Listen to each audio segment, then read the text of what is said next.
Салом алейкум, бародар азиз. На телефони Redmi Note 13 Pro 5G брат гирифтасаш. Ноз мекушаш, худо хоҳад кушодаст, вали лицуша нишон наметен хай. Худо хоҳад касе ки мехоҳад телефон гирифтан, телефонча ударад. Чӣ хуби дорад телефон? Хубиш даймае ки телефон iOS 6 дорад. Телефон свободно дар об кор мекунад. IP68 тизашташага.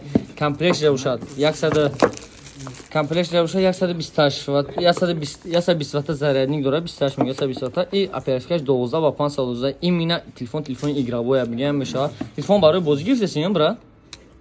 Не, ки барои бозӣ. Просто любитель. И любитело агар ки телефон гирифтаса бошанд, одамое ки просто барои бозӣ телефон мегиранд ва ё чӣ кор мекарда бошанд.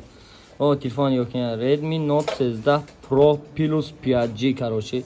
200 мегапиксел камера дорад, экранш изогнутый экран дорад, ин хеле экранш, ҷои зарунак Type-C, сим карташ ва ҷои калонкош ҳам поён да, ҳамаш ҳаст. Худо хоҳад телефонча нархаш дар магазини мо 38500 рубл буд.